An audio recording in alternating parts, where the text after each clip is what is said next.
Good morning, friends. Hello. I hope you're well this morning and that things find you in beautiful and wondrous shape. It is a beautiful day here. That the sun is shining. It feels like spring. There's this way in which things continue to kind of percolate in that direction. This little touch of winter we had yesterday is already starting to give away here in the city, and it's quite beautiful. In the promise of the heat and the sun and all that is to come. So, good morning, John. Hey, Karen. Good morning to you. Glad you're here.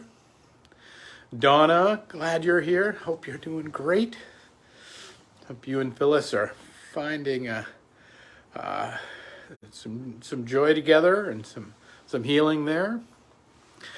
Good morning, everybody. Glad you're with me today.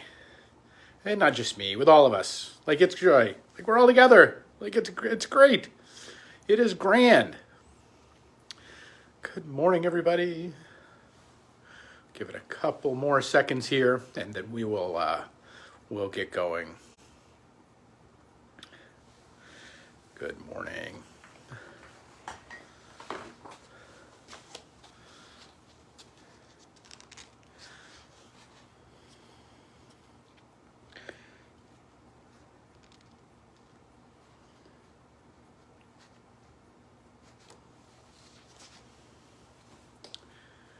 It is great to be all together.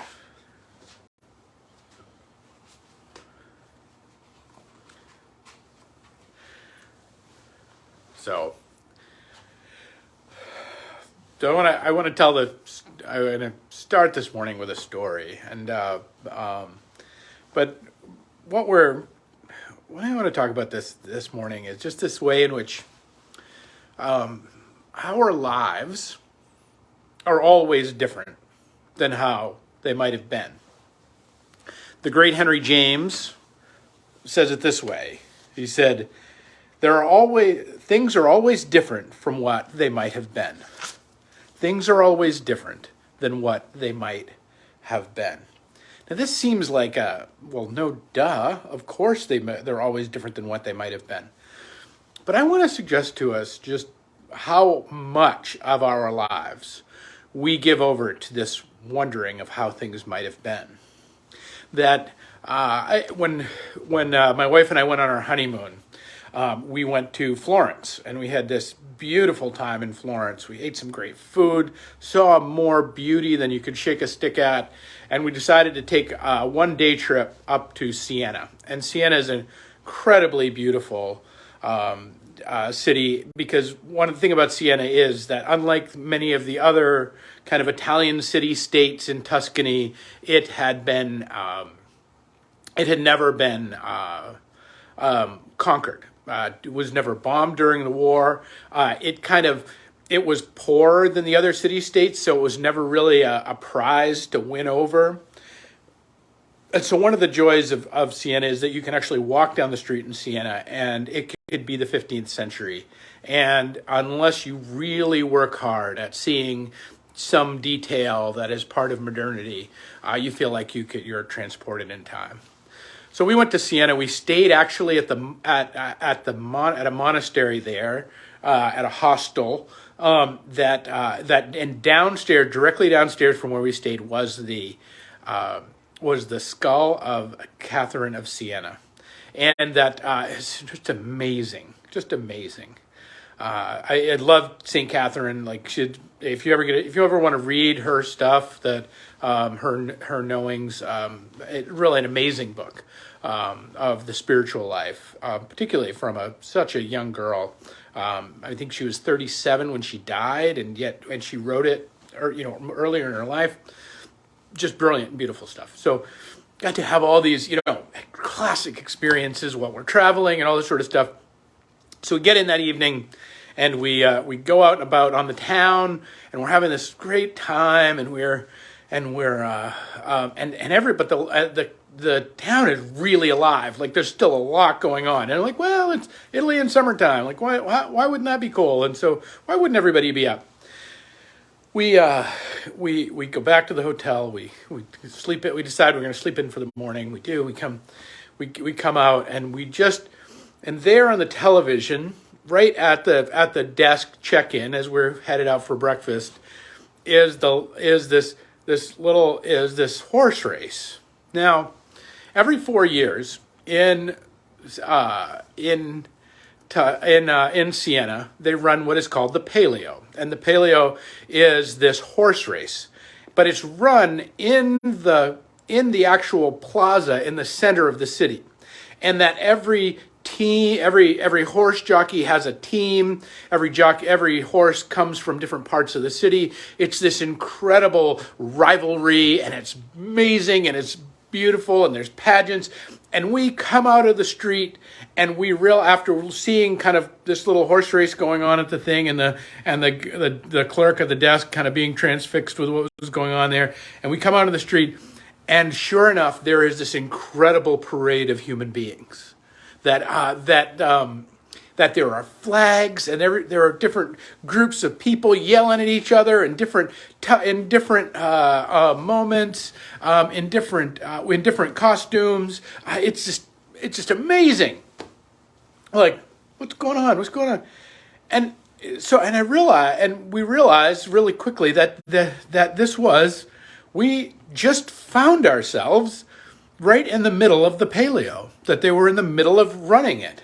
However, that they had, because of it's Tuscany and it's August, it's very hot. So they run the horse race at 7:30 in the morning. And a lot of the people there have stayed up all night, kind of partying and cheering on their teams and getting ready and da-da-da. We slept through the whole thing. Slept through it all. Missed out on all of the fun. Everybody, all the pageantry that we were seeing, all the people yelling at each other, they were all headed home and go to bed.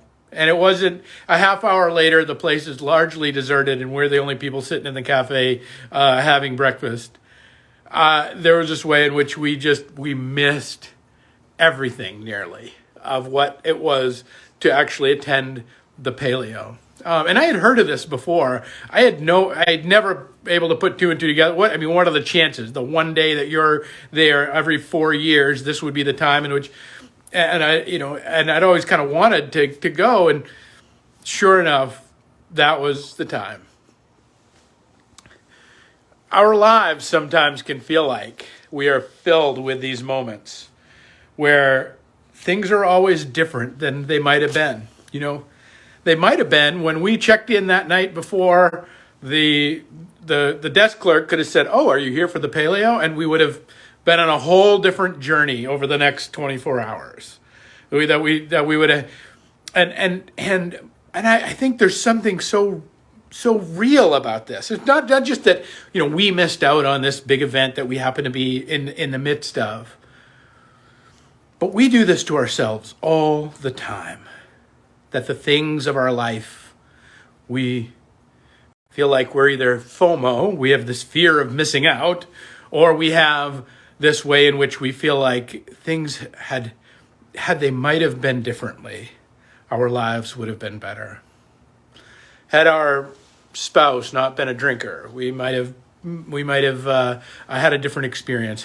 Had mom and dad gotten along better, maybe they wouldn't have gotten divorced and we'd have had a different experience. Maybe if our health had held out and our body hadn't betrayed us, we'd have been able to have a different experience. That things are always different than they might have been.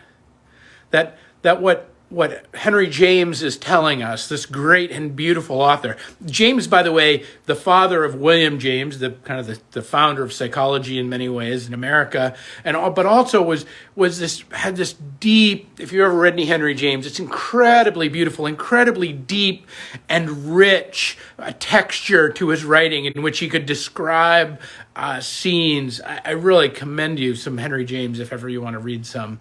There's this way in which, when he says things are different than they might have been, he has this way of hearkening to us the depth of what that means. Bible tells us again and again that the world is always different. The world is always changing. The world is always this place where we're either missing out or we might have been in a different way. That if maybe we'd had a different kindness come to us, or if some horrible thing hadn't happened to us, perhaps we would have had a different experience in life. Perhaps we'd have been a different person. Perhaps we'd have been, well, maybe we'd been at the race and we wouldn't have missed all the things and all the beauty and all the pageantry and all the fun stuff. Things are always different than they might have been. But God's love for us and God's presence in our life is always unchanging. Again and again and again and again, Scripture tells us that right from the very really foundation in some ways of the journey, at the very beginning of the what's called the Shema, which is the great prayer not of Christianity, but the great prayer of the Jewish people that will give birth to the Christian walk. Hear, O Israel, the Lord our God is one. Shema Yisrael Adonai Eloheinu Adonai Echad. This way in which, hear, O Israel, God is one. And God is one in your experience. God is one unchanging, even though our lives change, even though we miss out on stuff, even though things are different than they might have been. Friends, I want to invite you today to check the might have beens of your life. My wife and I joke about this all the time because it's one of these things where it's almost ridiculous. But we had such an amazing time in not just in Italy, but in Siena itself. We had an amazing meal. We had amazing things. We could spend our lives saying, "Oh my God, do you remember that time we missed that race?" And it might have been that we got to go to this race. Or we could spend our lives, do you remember that amazing time we had in Siena? Friends, I invite you, we have the same conversation with ourselves over and over and over again.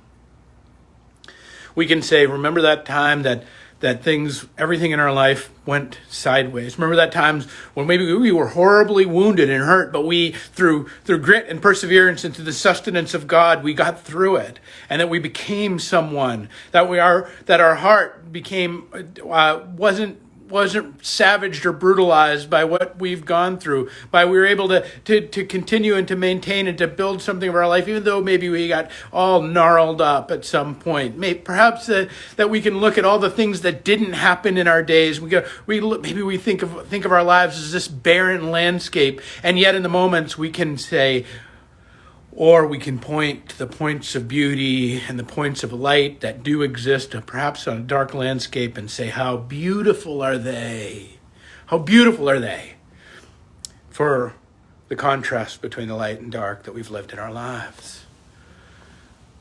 Friends, what Henry James says, I think, is at the heart of what it is to walk the spiritual life.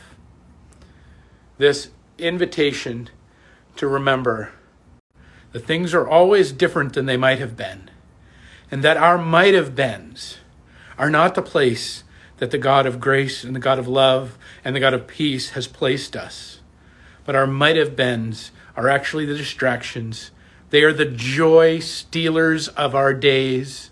They are the things that would drill a hole in the bottom of the boat, that would sustain us even in the grief of our sorrows, that would let us leak and sink and fall into despair.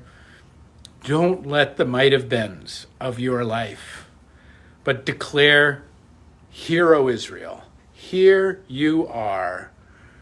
God is one. With the life that you're living right here and right now, with the joy that you have in your heart, however tarnished, however problematic, however imperfect, with the wonder that you have in the living of your days, with the intellect of your mind, however kind of wacky doodle that might be, with the strength of your body, however weak or however strong it might be, that even in the difficulties and in the breakings and in the falling downs, in the missing outs, life is always different than it might have been. Do not let the might have beens steal the promise and the joys of today. There will be griefs, but even in the griefs, even in the losses, even in the heartbreaks, there can be kindnesses and joys and sparklings of brilliance and wonders of opening and beauty that we might never have known otherwise. Friends, things are always different than they might have been. Don't let the might have beens of your days steal the joys that God has placed in the moments you have right now. We're in this coming up on this second week of Lent. We're in the middle of this reflective time. It is a time for us to think about the giving up of the might have beens, to think about the letting go of all the things that your life didn't turn out to be, and to embrace the beauty and the wonder and the brilliance of the trip that you have taken, of the joys that you have had, of the wonders of the meals in which you have feasted at, and knowing that they are all gifts from God, the one who loves you and made you and is bringing you home. Peace and grace to you, my friends. This is my hope for you today. I hope you will have a wondrous and beautiful day, and we'll pick it up tomorrow with by the way, tonight here at First Congregational Church, we kick off our Lenten series with Dinner with Jesus. It'll be Reverend Don Bliss is teaching. We'll be hosting. Come have some soup. The whole refrigerator is full of soup. It's awesome. I love it. We're going to have a great time of fellowship and teaching as a way of leaning into our Lenten experience. So please come share with friends. We're going to meet people. You're going to meet people from 6 different churches tonight. It'll be awesome. Hope you can make it. It'll start at 6 o'clock for dinner in Parish Hall. All right, friends. Peace and grace to you today, and we'll pick it up tomorrow with another 11:11.